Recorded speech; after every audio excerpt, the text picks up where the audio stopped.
Welcome to everybody. We are live and connected to the HERDSA conference in Sydney, and the hashtag is HERDSA17. So we're going to go straight to Sydney to get on-site introductions there, and then we'll do a round of introduction for people on the call. Over to you, Colin. I'm kind of behind the cameras. Would you guys like to introduce yourselves? Would that be more easier?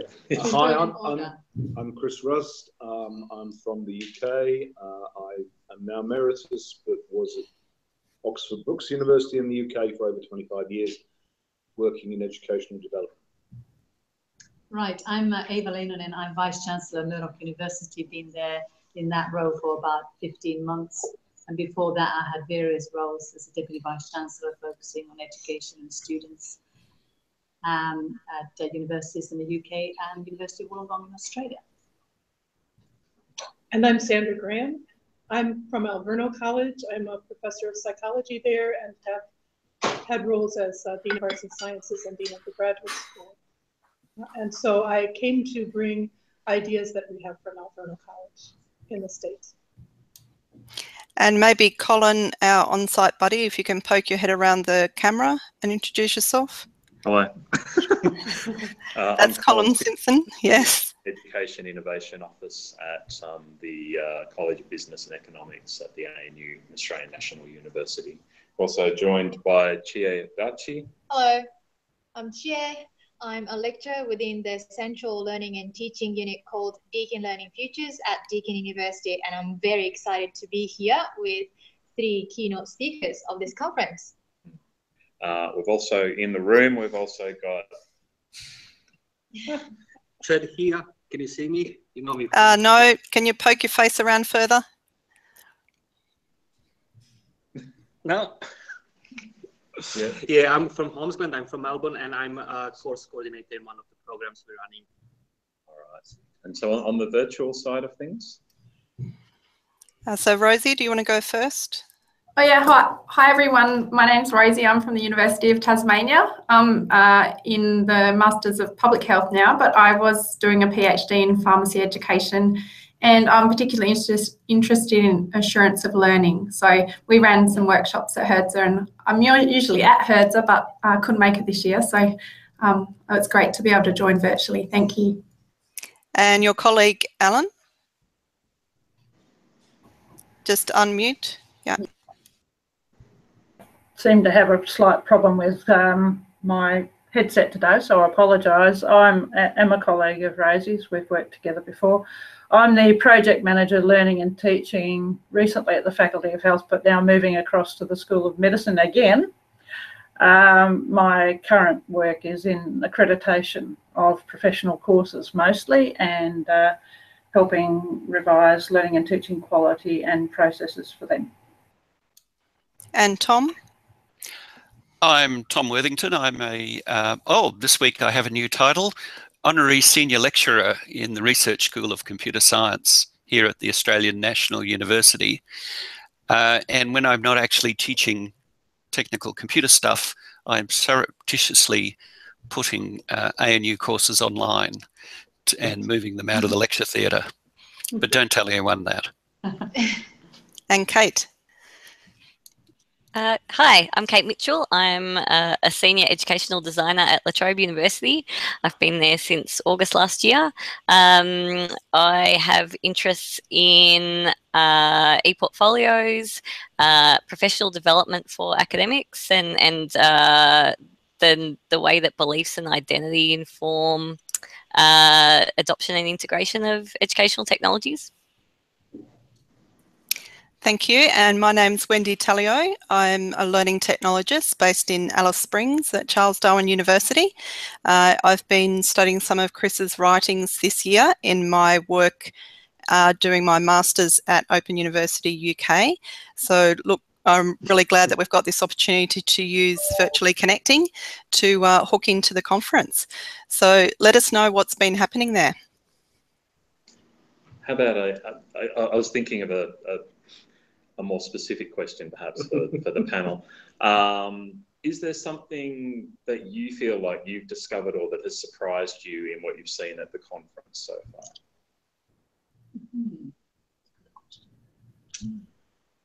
I could begin. Yeah, I'm not sure that it has surprised me, but it's been a wonderful discovery.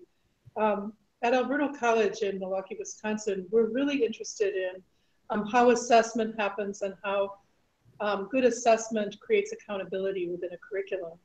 And we're also interested in the dynamic relationship between teaching, learning, and assessment. And we've set up our whole curriculum focused on student outcomes and solid student learning that makes students employable.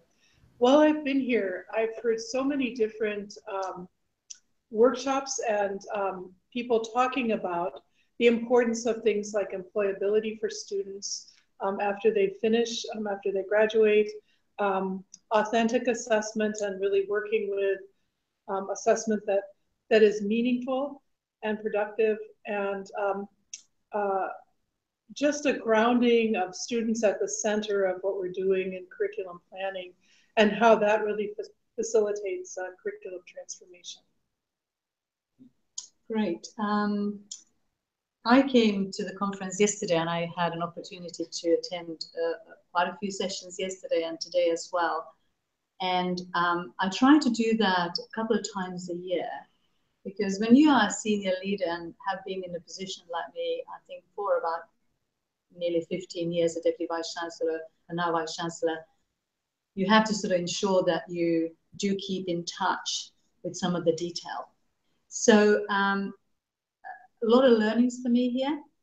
And one of the sort of really interesting things that I was thinking about after the session today was about cognitive dissonance and how you can use that in the curriculum and in learning of enabling students to deal with uncertainty, i.e. after they graduate, but also ambiguity in the world. And if we all believe in what the headlines say at the moment, is that, you know, the modern day graduates will have 7 different careers and they will have 15 different jobs and so on. And uncertainty and ambiguity is the constant in the world. So that really sort of struck me, and I started to think about how through a curriculum in an institution you can start to embed those sort of, it was to do with assessment actually, assessment methods, where you learn from your mistakes, but also you are really encouraged in a way to be a bit surprised and shocked by that discovery when you feel you're quite confident about your answer. So there's just one little snippet of today. I have several examples like that. And what I tend to do because of my role is when I sort of look at the detailed example, I quite quickly sort of rocket it up in my thinking to an institutional level. And I think curriculum transformation, which is a theme here, is a good mechanism of leveraging some of those sort of key elements that we want to build in the curriculum. So that's one thought. Well, you're going to get a spoiler alert. You're going to get a preview. I know that they're going to ask me to say something tomorrow. They're going to expect words of wisdom about the conference as a whole at the end. I think that's part of the deal. And so I've been thinking about that over the last couple of hours, actually. And so you're going to get a preview of what I think I'm going to say tomorrow. Things might change. And I think I am surprised, actually. And the surprise is this. I mean, I think I think we take it for granted that actually the sector is incredibly conservative, that, you know, initiatives come and go, but actually nothing seems to change. And I think, you know, one might have expected to come to a conference like this with this title about curriculum transformation, and actually not to have found too much evidence of it actually happening that effectively. But I have been pleasantly surprised, and I haven't obviously been to all the sessions. I've only been to a fraction of the sessions, but I can actually say that I think I've heard really interesting and impressive transformations from Sydney Institute of Business and Technology, University of Tasmania. I was really impressed with the story about your degrees of difference development and what's happening there with the strands. New South Wales Medical School apparently has got a really interesting curriculum with heavy emphasis on portfolio assessment. And Flinders now apparently are trying to sort of adapt that and do something similar. And the last session I was in before lunch was Deakin talking about what they've done with rethinking around graduate attributes as a way of refreshing the whole curriculum and so on. And all of them were very positive stories where, you know, they seem to have overcome the traditional problems and they seem to be successful. Now, I guess the proof in the pudding will be to go back to those institutions in 3-5 years' time and see if those things are still happening, or hopefully developing further. But no, that's my very pleasant surprise. So we had a question in the chat from Kate. Kate, do you want to get on the microphone and just ask your question? Sure. I guess because I've been watching the tweets coming in over, especially yesterday as well. It sounded like there was some pretty, you know, gloomy predictions about the future of higher education and the nature of employability. And, you know, I guess potentially that changes the purpose of education or the reasons and motivations that students may choose to engage with higher education, and whether or not employers necessarily still expect a qualification. So I guess I was just interested to know people's thoughts on, does that mean we really need to fundamentally rethink higher education and what, you know, what we're trying to achieve? Well, I guess some of that glooms down to me, and some of that was to intentionally be provocative and to make people think, maybe stop taking some things for granted. I think I agree. I think I believe in everything I said. I mean, I think that certainly in the UK, I think there is, you know, the potential with alternative providers, with the bubble bursting. I think there is the potential that some universities could even go bust in the next 10, 15 years. I think the only thing that would stop that is a bit like the bailout of the banks. The government probably wouldn't let it happen because it wouldn't look very good. But so I think there are those threats. Where I'm less gloomy is I don't know if this, I always see this as the sort of traditional academic view about this dichotomy between employability and academia. I've never subscribed to that view, and I don't think, and I think in fact it's been very unhelpful to think that there are these things called employability skills over here, and then these other things called academic skills.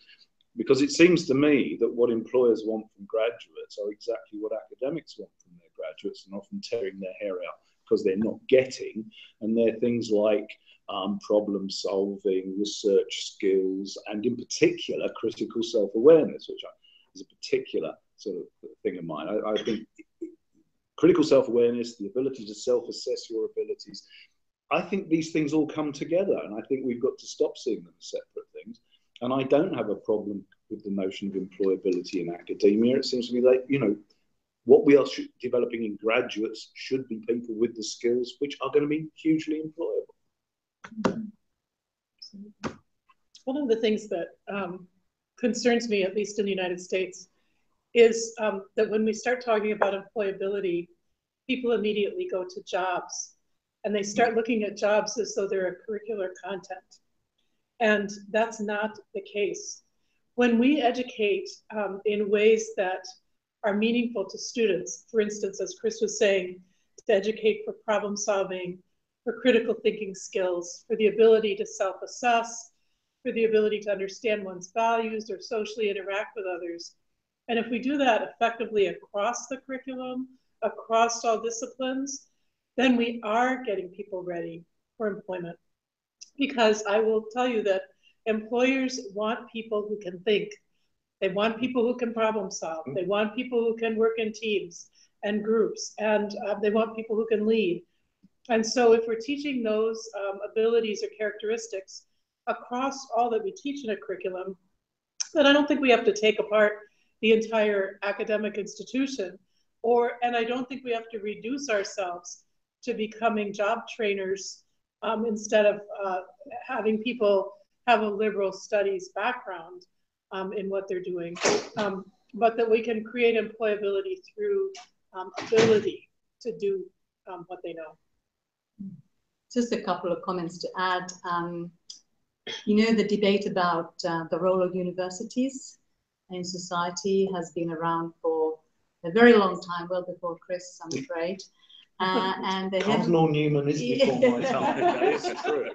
Just. And I have to say that you know, the debate is an opportunity. That's how I see it. Universities are very dynamic institutions. Universities are constantly scanning the horizon, external, and looking at its own internal operations and ways of doing its business in a flexible way and being adjusted to how the world is. So I'm very, you know, optimistic and hopeful about universities are here to stay. They've been here, what, 800,000 years. They probably will stay a bit longer. But in that, there's no sort of lackadaisical attitude to it. It's very much around, you know, let's be responsive, let's look at how the world is, let's go with the world. And partnerships are important. So when we, for instance, look at private providers, you know, private university partnerships are interesting. They happen around the world. A lot of our transnational education is based on those sort of partnerships with universities. So there's a lot of opportunity there. That's how I see it. And just quickly on the employability one, I'm one of those people who believes very strongly about the value of an educated mind and an educated nation. And employability has a role to play in that. But education also has value per se for just being as it is. So I quite often talk about that when I do my talks and speeches around the globe. Perhaps one of our challenges in that space is that what we're trying to do is make better people, or, you know, sort of more well-rounded people. But to sell that is, you know, if you go out and say universities make better people, then there's this kind of perception of elitism, and it's easy for politicians to jump up and down and say, oh, you know, they just think they're better than us or whatever. So framing it in terms of employability is, you know, it's, oh, it benefits the economy, it helps everyone. So I'm mindful of everyone's time and very grateful for it, obviously. Did you have any other comments or questions, Wendy? Well, we could chat here for quite a while. Does anybody else have quick questions for the keynotes before, if they choose to leave, they can. We can continue conversing here if you'd like. All good? Yeah. Thank you for the opportunity. Thank you. Thank you very much. Yes, thank you so much for coming. And we'll be, you know, this is live stream, so if we continue the conversation, you'll be able to watch it later. Great. Have a good trip, Eeva. Thank you. Thank you, Wendy, and thank you, everyone. Yeah, no, personally, I've really enjoyed everything you've had to say. I think this is one of the better conferences. Don't tell Ray. You tell Ray. Right. Thank you. Thank you very much. Thank Enjoy you. your lunch. So, do you want to finish this one? That's my machine. Do you think I'm going to, you're worried I'm going to break it too?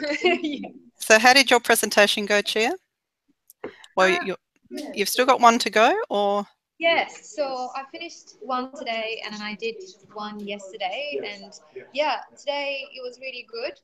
It was full house, and because we provided this resource to go with the talk, I think people like it when they get a toolkit going into the talk. So yeah, it's been good, and as all of the speakers were saying, it's been quite a provoking conversation happening around here, and it's been a light bulb moments all around, so it's been good. Colin? Yeah, no, I completely agree. I think there's been a lot of very interesting ideas put around, and the work that people are doing is really high level. So it's really encouraging. I mean, sometimes it's very easy to get sort of stuck in your own little world and just see the challenges that you're dealing with, and then you see what's happening in the larger space. I'm a little bit hungry. Yeah.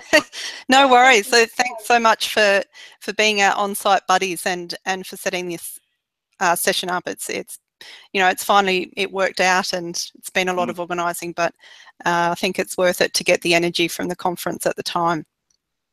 Great. Nice to meet you, Chad. Nice to meet you as well. Fellow follower on Twitter, and we can now meet. Yes. Cool. All right. Yeah. Thanks, Wendy. And okay. I'll catch See you you online. later. Will do. Bye. See you, Tom. See you Guys. on. We not have this on. Just close Hey, the window. so any questions or comments from Kate, Rosie, Tom? No, that was good. Sorry, I was late. The Google Hangouts wasn't helping, but I just jumped into Chrome instead, and it worked. No problem.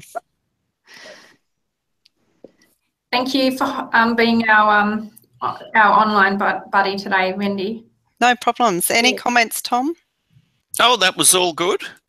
Good. Strangely, I had a e-learning salesman here saying, who else should they talk to? I said Colin, but he's not here physically at the ANU today. That's right. He's on camera only. All right. Well, if we're all in agreement, I'll stop the broadcast now. Thanks, Wendy. And thank you, everybody, for connecting for the Hertzer conference, and check out this video on the YouTube channel Virtually Connecting.